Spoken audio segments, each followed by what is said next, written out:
Hi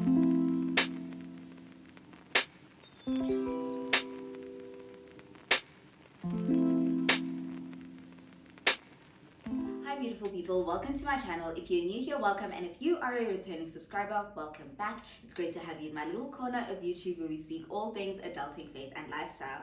Before we get started, make sure to hit that subscribe button. That red button must turn gray. Give this video a massive thumbs up if you enjoyed it. Comment down below what you enjoyed about today's video and what other videos you'd like to see. Share this with anybody and everybody who you think might need it. And last but not least, hit those notification bells so that you do not miss another video. So without wasting any more time, let us get straight into today's video. So back again with another video that I am extremely passionate about. As you can tell by the title of today's video, we are speaking about how to build a personal brand. One of the very first videos that I uploaded onto this channel spoke about how you don't have to wait to find yourself and discover yourself, but you are at the driver's seat of your life and you can actually create yourself, right? And you create the perception that people see of you outside in the world. You create that reputation for yourself. You create what you are known for, right? So let me take a step back. We are not playing gods in our life. Don't get me wrong. When I say we're in the driver's seat, I'm not saying we are God in our own lives. God will forever be at the driver's seat, at the helm of our lives, but we do have the power on earth to stand for what we want to be known for, right? And behave accordingly. So in a nutshell, that is what a personal brand is, right? A personal brand is how people perceive you, what you want to be known for, your reputation, how you behave, and so forth, right? That is essentially what a personal brand is. And that will determine what doors open and close in front of you, what opportunities are put on your table, what job offers you get, what businesses you're able to open, and so forth. Like, there are so many things that can stem from a personal brand that is powerful and that is strong. So you need to be extremely intentional about what you do and how you build your personal brand and what you want to be known for. There's so many things that build your personal brand: what you do at work, the quality of work that you produce, what you post on social media, and the type of content you engage in on social media. All of that stuff contributes to the personal brand that you're putting out there. So you can't do one thing and then expect people to see you in a different way, right? Your actions and your behaviors are directly linked to your personal brand and how people see you.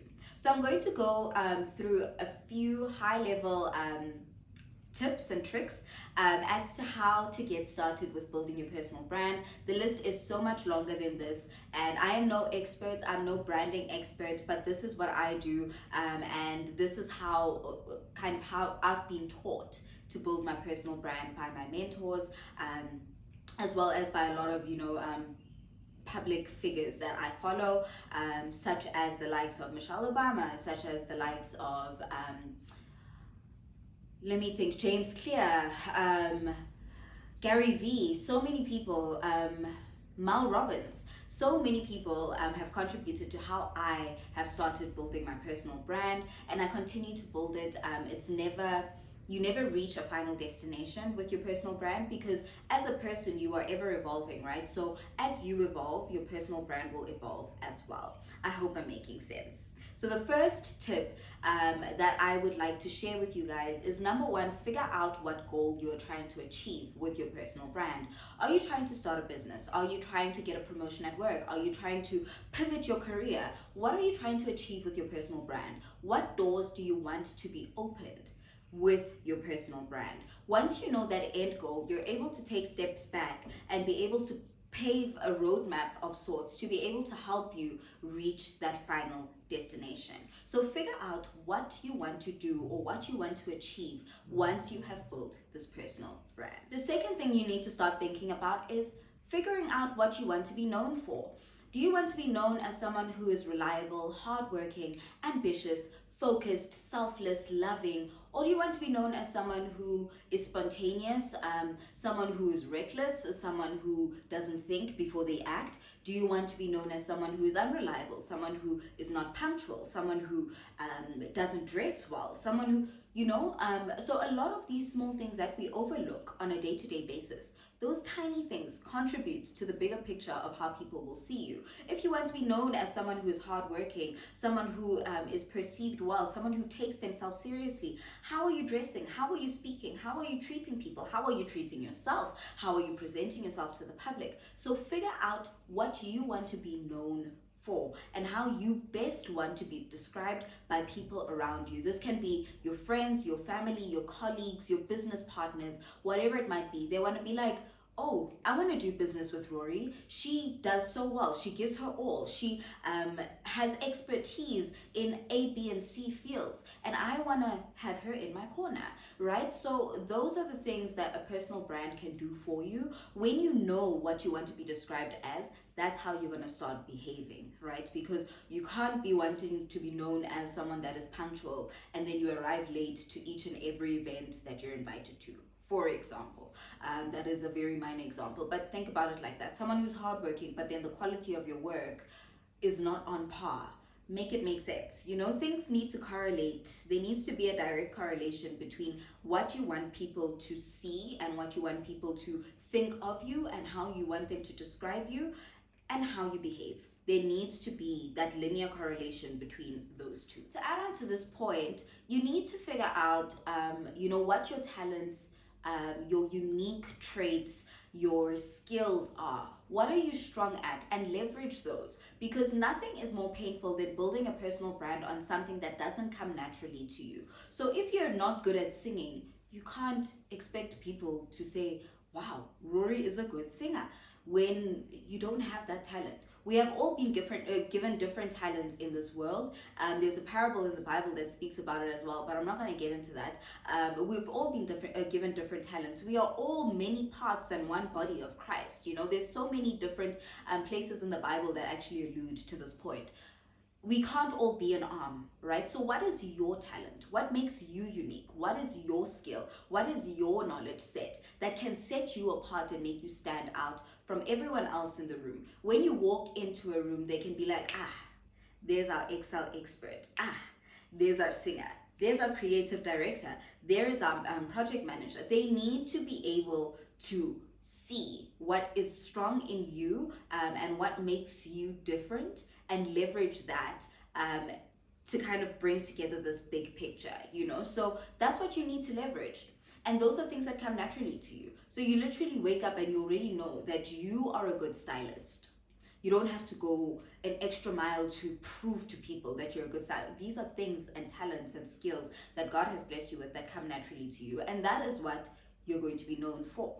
There are certain skills that we're not blessed with, unfortunately, that we actually have to work harder to kind of get up to par with. For example, not everyone is born with Excel or financial modeling skills or data visualization or data analytics skills. But these things, like I said at the beginning, you are in the driver's seat of your life, right? So these things can be taught. These things can be learned. And if it's something that you are passionate about, it will then start becoming second nature to you. So what do you want to be known for? How do you want people to describe you out there? Think about those topics. Think about those, points of contention that you wouldn't ordinarily think about on a day-to-day basis. The third thing that I want you guys to start thinking about is your audience. Who will be consuming your brand? Is it your people at work, your colleagues, your bosses? Is it brands that you want to have brand deals with if you're a beauty influencer? Is it a business partner in a specific field that you want to go into business with? Who will be consuming your brand so that you can alter your message and the things that you post to align with that specific audience, right? Not just things that you post online, but offline as well. Things that you do, the work that you produce, the things that you say, how you behave. Who is consuming your brand? And from there, you'll be able to know what to say, how to do it, how to dress accordingly, so that that audience is able to accept you and kind of embrace you warmly, because you can't say you want to flourish and be a CEO and then you come to work with ripped jeans and a crop top. Make it make sense. At least smart casual, gay. You know what I mean? So the things need to make sense so that you're able to, because I mean, yes, you can thrive. I'm not saying people who wear crop tops and jeans, like whatever, what is it, ripped jeans to the office won't thrive in executive positions. That's not what I'm saying. I'm just saying that usually if it's in a corporate setting, at least smart casual or a suit, formal wear or whatever, will kind of make people not give you a side eye before accepting you. They already accept you before you even open your mouth. So those are small things that will help you bring yourself across to your audience and whoever will be consuming whatever your brand is. If you are a beauty influencer, for example, and then you're going to start putting out things about corporate, or for myself, if I am Rori and I start posting things about fashion, that is not my brand, so you need to be like, my audience won't even be able to consume that type of content because I've kind of put them in this specific bubble, and I found people who like my niche, and who gravitate towards my brand. Now if I put myself in fashion, the people that follow me and my original audience that goes with my original personal brand are going to be like, what is going on? If perhaps I throw it in with corporate wear, for example, what I wear to work as a management consultant or whatever, then maybe that might make a bit of sense. But my audience is also male and female, right? So how is my fashion content going to help the males that are on my channel, for example? So don't, find a niche, stick to it, so that you know how to approach that audience. When people are all over the place, it gets confusing. It really does get confusing. So find a brand or find a field, find an industry and stick to it, really. I'm not saying you're not allowed to pivot at some points in your life. You are allowed to do that, but find a place, find an audience and stick to that until such a point where you do decide to pivot. But don't put your feet in multiple. It gets confusing for the people that are consuming your content and that are consuming your brand as well. For example, at work, I can't say I'm part of the financial services team, then I'm part of mining, then I'm part of, yes, you're allowed to go across industries, but at the end of the day, you do find a place that you call home, right? And for me, that is, the financial services space. If I go to mining or economics or whatever, I'm not saying I won't thrive, I will, but people are used to Rori as the financial services girl. What is she doing at mining? You know what I mean? So kind of find where you're trying to play, and that will feed into how you portray yourself and the rooms that you play in, so that the relevant audience for that behavior that will consume that brand will then be able to consume it without any hesitation, because it's not a, but I thought you were, I hope I'm making sense. Am I making sense? I really hope I'm making sense. Now, the fourth thing that you want to do is to create a personal mission statement. I'll read you one of the drafts of my personal mission statement that I use at work. This obviously differs in the different spaces that I'm in. This will not be something that I introduce myself as at an NPO event or on YouTube or whatever, or on Instagram. That, like I said, who is your audience and what do you want to be known for, right? I can't say, yeah, I'm a YouTuber at work, you know what I mean? I mean, I can, but it's not my brand. Like, what am I known for at work? You know what I mean? So create a personal mission statement, and that will help you introduce yourself. Before people know anything else about you, this is what they will know. I'm going to read out mine to you. My name is Rorisang, and I am a strategy consultant who specializes in payments transformation and financial services. I work across teams to help businesses solve relevant problems and future-proof them for evolutions that we are anticipating in the industry, so that they can thrive and contribute to a rapidly maturing payments environment. That's the work I do every day at work.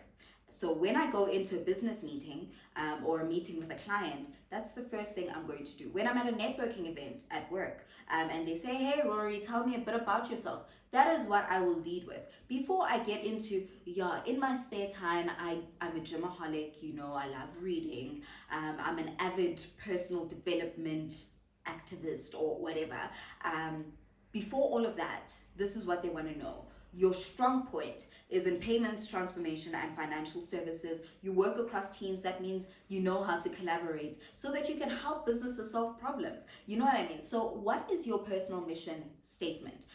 You are a micro influencer who specializes or who has a strong point in beauty and lifestyle content. You work with brands to help them advertise their products so that you can also, you know, gain some sort of revenue while working alongside these brands. Something like that. That was a very rough one, but think about what your personal mission statement is, and that's what you lead with. When you walk into a room, that is what people know before anything else.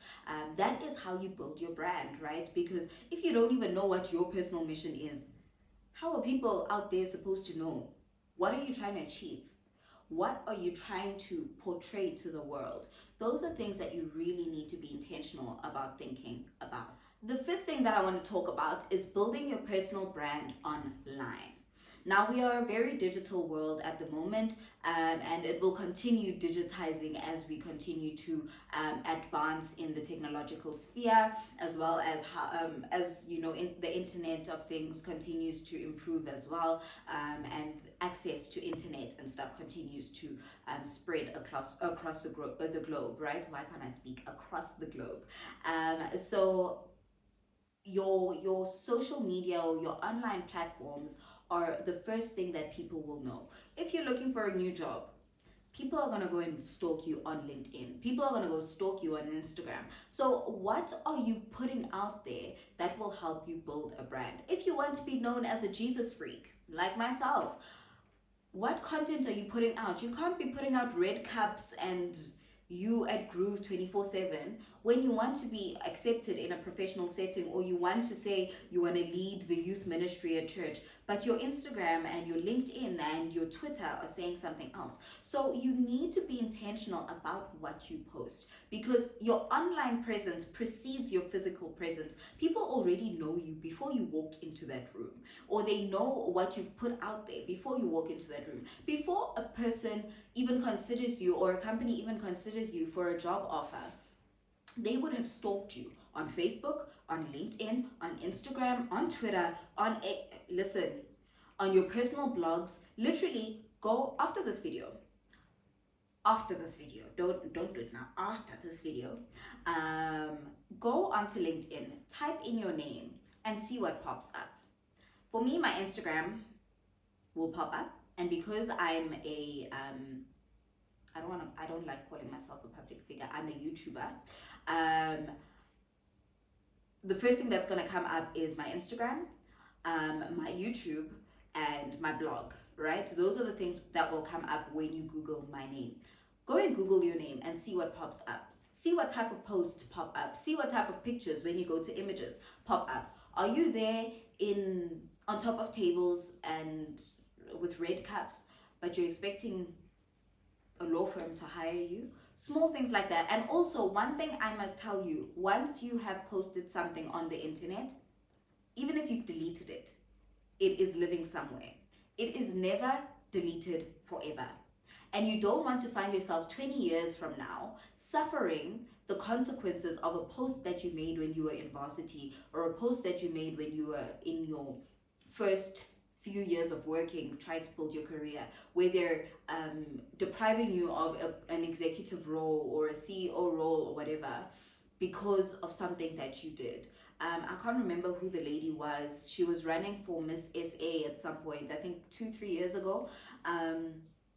And then they found old posts of her speaking about racism or something like that. I can't remember what it is, but things like that will come back to haunt you. So be careful what you're putting out there in the public. And I'm not saying be a nomad who doesn't have social media at all. That is pretty much impossible in the day and age that we live in. So when you do have that social media, be intentional about what you're putting out there. Be extremely intelligent and intentional about what you're putting out there, because you do not want it to come back 10, 15, 20 years from now to bite you in the behind. That's not going to be fun. That's really not going to be fun. So as young as you are, you might think you are too young to even think about what you're putting out there. But think about it, because that's what you're going to be known for almost the rest of your life. Unless if you come back with a big 180 and people are able to be like, yeah, she's changed Ngempela, she's not that girl anymore. But most people don't forget. They really don't forget. If anything, they remember the more negative things than they do remember the positive things. So just be intentional about some of the things that you guys are posting out there, some of the things that you're saying, some of the things that you're engaging in, the comments that you're making on certain posts. All of that stuff can be traced. You might think it's a post on somebody else's page. All of those things can be traced. The social media or the internet is a very powerful place. Don't discount or discredit how powerful your online presence can be. Also, with that being said, if you want to be known for a specific thing, if I want to be known for personal development, that's what I'm going to be posting. If I want to be known for my love for Christ, that's what I'm going to be posting. If I want to be known for how to accelerate your career development and all of that stuff, if that's the arena that I play in, that's the stuff that I'm going to post. Those are the long and short form contents that I'm going to put out, you know.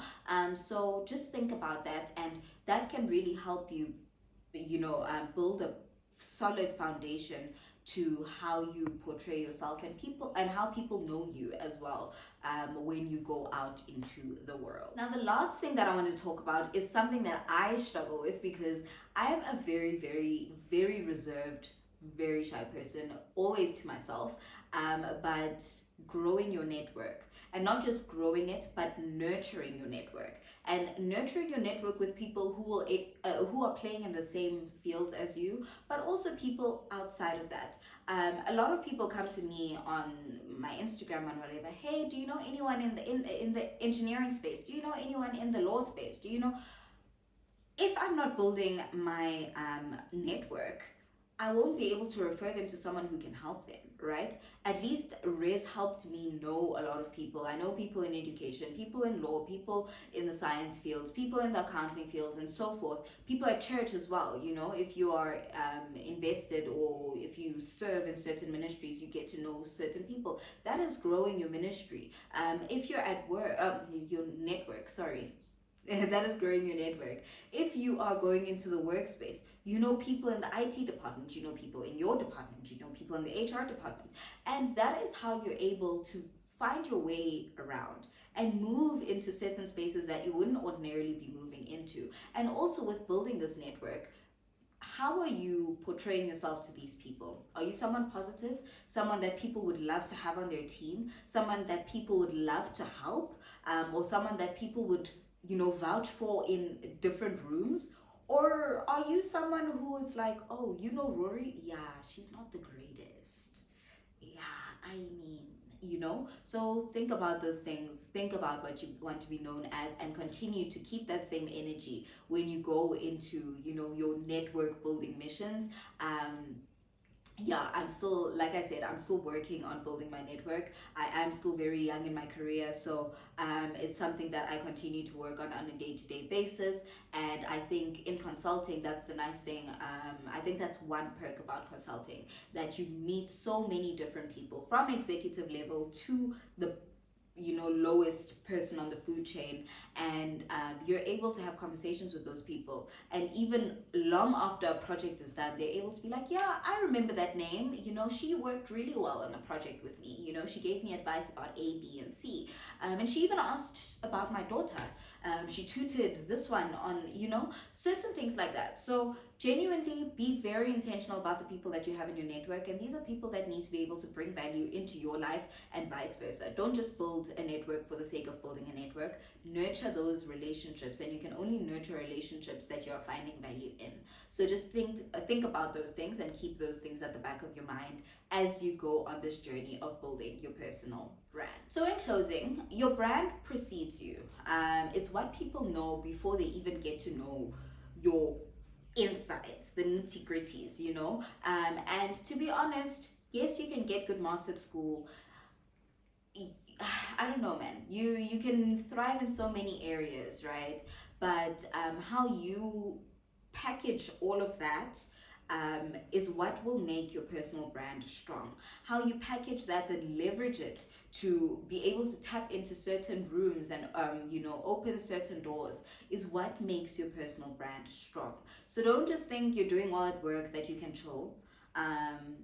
There's more to it, especially if you want to go into business one day, if you want to work with brands, if you want to be a keynote speaker one day, if you want to be a game changer, if you're trying to do something greater, your personal brand needs to be the foundation that you take all those steps from, right? You can't just wake up one day and stand on a presidential stage and people don't know you. What have you been doing from the day you left high school or from the day you entered high school that has built your brand to where now you are able to qualify to say, yes, I am standing on a stage with presidents and rubbing shoulders with them, or with ministers and rubbing shoulders with them. So think about those things and be intentional about what you put out there. It's extremely important because how people perceive you will determine how they engage with you. Super, super important. Anyway, I want to leave you guys with a question and that I wrote down here while I was planning for this video. What do you want to be known for, and what are you going to do about it? I'll repeat the question. What do you want to be known for, and what are you going to do about it? I'm not going to say anything after that. So with that, we've reached the end of today's video. Don't forget to comment, like, subscribe, and share this with anybody and everybody in your circle and who you think might need it. And with that, with so much love and so much light from me to you, have an amazing rest of the day. Stay safe and God bless. Bye, guys.